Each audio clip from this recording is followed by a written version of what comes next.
Hello বন্ধুরা, কেমন আছো সবাই? উলট পুরাণে একটি নতুন ব্লগে আপনাদের সকলকে জানাই স্বাগত। আজকে আমি আপনাদের সাথে একটি রেসিপি শেয়ার করব, যেটা খেতে কিন্তু দুর্দান্ত লাগে। আমি প্রথম যেদিন রান্না করেছিলাম, আমার বর কিন্তু বেশ আশ্চর্যই হয়েছিল যে এই আনাড়ি মানুষ কি করে এত সুন্দর রান্না করে ফেললো। তাই আপনাদের সাথেও সেই রেসিপিটি শেয়ার করছি। দেখুন আজকে যে রান্না করব তার কি ইনগ্রিডিয়েন্টস কিন্তু একদম রেডি। নিয়েছিলাম 200 মতো মটর আর একটা আলু। আলুটাকেও আমি প্রেশারে একটু সিটি দিয়ে নিয়েছি, কারণ গুজরাটের আলু যে পাওয়া যায় না, সেটা সেদ্ধ হতে বড্ড সময় লাগে, তাই আমি প্রেশার কুকারে দেওয়াটাই প্রেফার করি। আর এই মটর আর আলুর থেকে 1 কড় পরিমাণ বেশি জল নিয়েছিলাম, আর তাতে অ্যাড করে দিয়েছি একটু নুন, একটু হলুদ আর রঙের জন্য লাল লঙ্কার গুঁড়ো। এবার এই সবগুলোকে ভালো করে মিশিয়ে গ্যাসের ফ্লেমটাকে মিডিয়ামে রেখে আমি প্রেশার কুকারে 4টে সিটি দিয়ে নিয়েছি এবং প্রেশারটা পুরোপুরি রিলিজ হয়ে যাওয়ার পর ঢাকনা খুলে নিয়েছি। এবার নেক্সট স্টেপ আপনাদের সাথে শেয়ার করব। এবার এটা করতে যা যা লাগবে সব কিছু আমি কেটে কুটে ধুয়ে পরিষ্কার করে নিয়েছি 4টে ছোটো ছোটো পেঁয়াজ, 2টো মিডিয়াম সাইজের টমেটো, 4টে লঙ্কা আর 2টো ছোট্টো ছোটো সাইজের রসুন আর 1 ইঞ্চের মতো আদা। এবার এই সবগুলোকে আমি চপ করে নেব। আর এই দেখুন আমার মিক্সির অ্যারেঞ্জমেন্ট। এইখানেতে সুইচ বোর্ড, তারপর প্লাগ দিয়ে এত বড় তার ইউজ করে থ্রু মাল্টিপ্লাগ আমাকে মিক্সি অ্যারেঞ্জ করতে হয়। কত কষ্ট বলুন তো। আচ্ছা, আপনাদের কার কার সাথে এরকম অসুবিধা হয় বলুন তো? এই অ্যাপ্লায়েন্সেসগুলো তার বড্ড ছোটো দেয়, তাতে আমাদের খুব অসুবিধা হয়। একটু বুঝুন কোম্পানিগুলো, একটু তার বড় দিন, দরকার পড়লে 2 পয়সা বেশি নিন, কিন্তু প্লিজ এইসব ইন্ডাকশান মিক্সি এদের তারগুলো বড় দিন। তো যাই হোক, আমার তো অসুবিধাই অসুবিধা। এই দেখুন আমি নিচে রান্না করি। এবার কেন করি? কারণ গুজরাটে আমরা থাকি ভাড়া বাড়িতে, আর এখানে দেখুন ক্যাবিনেট কিছু করা নেই, তাই আমাকে বাধ্য হয়ে আমার মশলাপাতি ইত্যাদি ইত্যাদি সমস্ত এই স্ল্যাপের উপরে রাখতে হয়। আর এখানে রান্না করলে ওই এঁটো চকরির ভয়, মায়েদের সেই টিপিক্যাল চিন্তাভাবনা মনের মধ্যে ঢুকিয়ে দেওয়া হয়েছে। তো তাই এখানে আমি রান্না করি না, আমি তাই নিচেই রান্না করি। কলকাতায় থেকে রাস্তার ধারের দোকান থেকে কচুরি ঘুগনি কে খায়নি বলুন? আমিও ওগুলো দিয়ে অনেক সময় ব্রেকফাস্ট করেছি রাস্তা থেকে, কিন্তু গুজরাটে এসে না সেগুলো আর খুঁজে পাই না। এখানের ব্রেকফাস্ট বলতে ওই ইতরা ধোকলা, যেগুলো আমাদের টেস্ট বাডের সাথে একদমই যায় না। তাই আমি বাড়িতে বসেই ওই রাস্তার দোকানের মতো ঘুগনি তৈরি করার যথাযোগ্য চেষ্টা করেছি। আর প্রথম দিন যেদিন চেষ্টা করেছি, সত্যিই কিন্তু ফ্লেভারটা বেশ ভালো এসেছিল, তাই আপনাদের সাথে সেই রেসিপিটা শেয়ার করছি।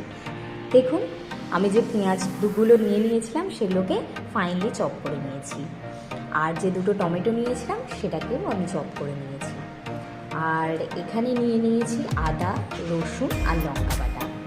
লঙ্কাটাকে চাইলেই আপনারা চপ করে নিতে পারেন, কিন্তু আমি এগুলোকে পেস্ট করাটাই বেশি প্রেফার করি, কারণ ওই আদা লঙ্কা এগুলো মুখে পড়লে না বড্ড ইরিটেটিং লাগে।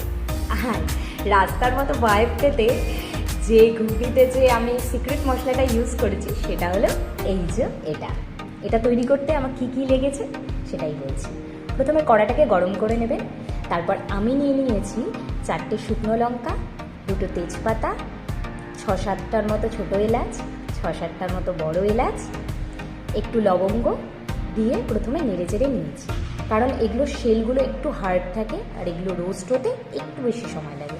তারপর ওই ধরুন 15-20 সেকেন্ড মতো নাড়িয়ে চাড়িয়ে নেওয়ার পর 1 চামচের মতো জিরে, 1 চামচের মতো শাহি জিরে, কিছু ধনে আর 2-3টের মতো গোলমরিচ। আমি গোলমরিচটা একটু কম ইউজ করি, কারণ গোলমরিচের ঝালটা আমাদের খুব ভালো লাগে না। এগুলোকে সম্পূর্ণ ভালোভাবে রোস্ট করে নেওয়ার পর কড়াটাকে নামিয়ে নেবেন, তারপর ঠান্ডা করে এটাকে ফাইনলি পেস্ট করে নিয়েছি। এবার সব রেডি, এবার স্ট্রেট টু গ্যাস। প্রথমে কড়াটাকে গ্যাসের উপর রাখবো, তারপর ফ্লেমটাকে মিডিয়ামে রেখে পরিমাণ মতো সরষের তেল দিয়ে দেবো। দেখুন সরষের তেলটা গরম হতে হতে আমি এখানে কিন্তু একটু পরিমাণ চিনি অ্যাড করে দিয়েছি। এই চিনিটা অ্যাড করার কারণ পেঁয়াজটা যখন আপনি ভাজবেন বেশ একটা ক্যারামেলাইজড ফ্লেভার আসবে। এবার তেল যত গরম হবে চিনি তত গলতে শুরু করবে। এবার তেলটা গরম হতে হতে আমি ভালো করে চিনিটাকে নাড়িয়ে চাড়িয়ে নিচ্ছি, যাতে চিনিটা ভালোভাবে গলে যায়। দেখুন তেলটা কিন্তু একদম গরম হয়ে গেছে। এবার এতে আমরা ওই কুচিয়ে রাখা পেঁয়াজগুলো অ্যাড করে দিচ্ছি। পেঁয়াজগুলো অ্যাড করে দেওয়া হয়ে গেছে।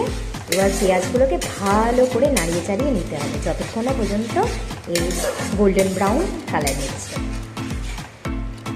জানেন তো, আমার বর কিন্তু ঘুগনি খেতে তেমন একটা পছন্দ করতো না, কিন্তু প্রথম দিন যেদিন এইভাবে ঘুগনিটা করেছি বলেছে বাহ, বেশ ভালোই তো লাগে পরোটার সাথে।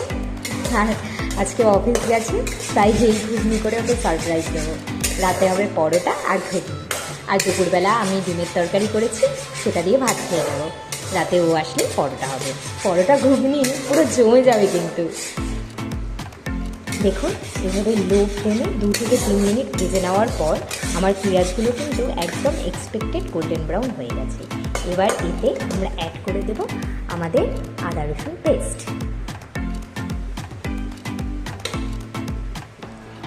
দেখুন, আদা রসুন পেস্টও কিন্তু অ্যাড করা হয়ে গেছে। এবার এটাকেও আমাদের ভালো মতো কষিয়ে নিতে হবে যতক্ষণ না পর্যন্ত এর কাঁচা গন্ধটা চলে যাচ্ছে। এবার এই পর্যায়ে কিছু মশলা অ্যাড করতে হবে, সেটা কী কী চলুন দেখে নেওয়া যাক। প্রথমেই অ্যাড করে দিয়েছি 1 টেবিল স্পুনের মতো লবণ আর 1 টেবিল স্পুন কাশ্মীরি লাল লঙ্কার গুঁড়ো। এই সব মশলাগুলোকে একসাথে নিয়ে ভালো মতো কষিয়ে নিতে হবে। এই পর্যায়ে যদি আপনি এই নুন, হলুদ আর কাশ্মীরি লাল লঙ্কার গুঁড়ো অ্যাড করেন, তাহলে ঘুগনির ঢংটা পুরো রাস্তার ধারের দোকানগুলোর মতো হবে, একদম লাল টকটকে, মনও ভরে যাবে আর স্বাদেও কিন্তু জবরদস্ত হবে। দেখুন, এই মশলাগুলো কিন্তু খুব ভালোভাবে কষিয়ে নেওয়া হয়েছে আর আদা রসুনেরও যে কাঁচা গন্ধটা সেটাও চলে গেছে। এই পর্যায়ে আমাদের অ্যাড করে দিতে হবে এই টমেটো কুচি। টমেটো কুচি অ্যাড করা হয়ে গেছে। এবার এগুলোকে খুব ভালো করে 10 থেকে 15 সেকেন্ড নাড়িয়ে চাড়িয়ে নিতে হবে। আর টমেটো তেল ছাড়ার আগেই টমেটো জল ছাড়ার আগেই আমাদের বাকি মশলাগুলোও কিন্তু অ্যাড করে দিতে হবে। এই জল ছাড়ার আগে মশলাগুলো যদি আমরা অ্যাড করে দিই, তাহলে মশলাগুলো কিন্তু খুব সুন্দর করে কষে যাবে। এই পর্যায়ে এতে অ্যাড করে দিচ্ছি 1 টেবিল স্পুন ধনে গুঁড়ো, খুবই সামান্য পরিমাণে গোলমরিচ গুঁড়ো আর খুবই সামান্য পরিমাণে কাসুরি মেথি। কাসুরি মেথি কিন্তু একদম অপশনাল, আপনারা চাইলে দিতে পারেন আর না চাইলে দেবেন না। দেখুন, ঘুগনির যে সেদ্ধ করা জলটা ছিল সেটাকে আমি এই মশলার মধ্যে একটুখানি দিয়ে দিচ্ছি, যাতে মশলাটা আরও ভালোভাবে কষে। কারণ টমেটোগুলো কষতে একটু সময় লাগে, টমেটো একটু দানা দানা রয়ে যায়, তাই ভালোভাবে কষার জন্য আমি এখানে একটু জল অ্যাড করে দিচ্ছি। মশলাটা মোটামুটি কষা হয়ে গেলে আমরা এতে 1 টেবিল স্পুন বিট লবণ অ্যাড করে দেবো। বিট লবণ অ্যাড করলে কিন্তু ঘুগনির টেস্ট আরও ভালো হয়।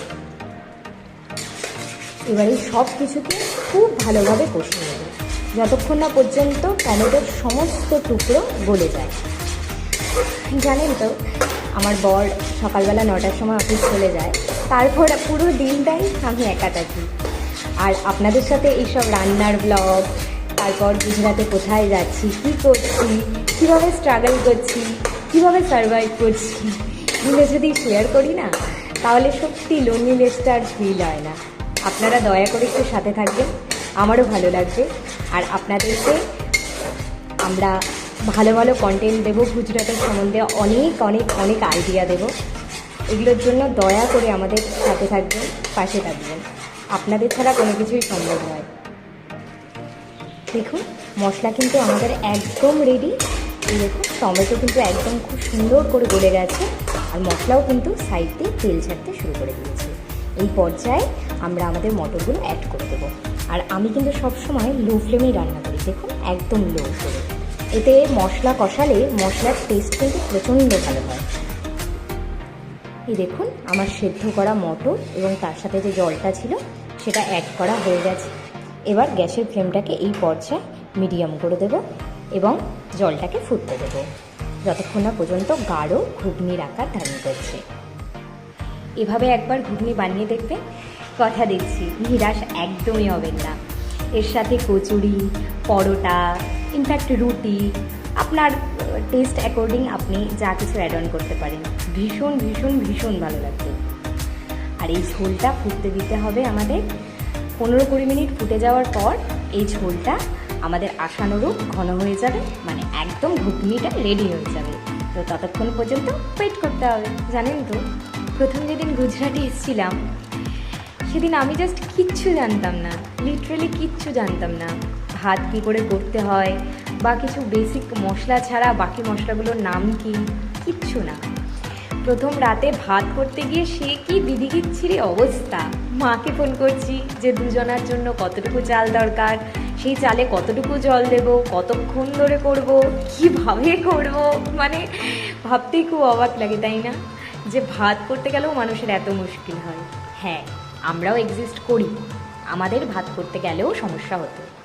কিন্তু কি অবাক কাণ্ড দেখুন, আজ ঠিক 8 মাস পর আমি নাকি রান্নার ব্লগ করছি। ওই যেটুকুই পারি এখন মোটামুটি তাতে চলেই যায়, মানে ভালো মতোই চলে যায়।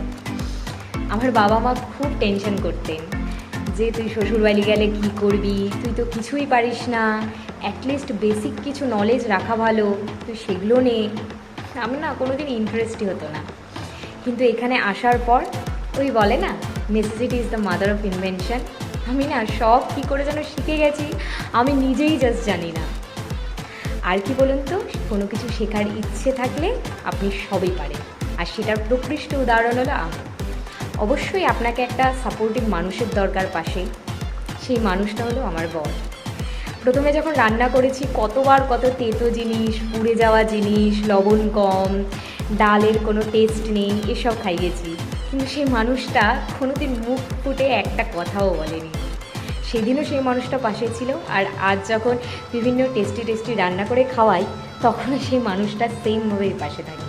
হ্যাঁ, এখন অ্যাপ্রিসিয়েট করে, তখন যে করতো না সেটা নয়, বলতো ঠিক হয়ে যাবে, আমাকে সবসময় মোটিভেট করতো। আর দেখুন এখন সত্যিই সব কিছু ঠিক হয়ে গেছে, থ্যাঙ্কস টু আমার বর। এই পর্যায়ে দেখুন ঘুগনি কিন্তু একদম রেডি, ঝোলও কিন্তু একদম পারফেক্ট কনসিস্টেন্সিতে আছে। এই পর্যায়ে আপনারা গ্যাস বন্ধ করে দেবেন। আমারও ঘুগনি রান্না শেষ হলো, আর নটি গাছটিও মুড় হলো। দেখা হচ্ছে নতুন কোনো ব্লগে। টাটা।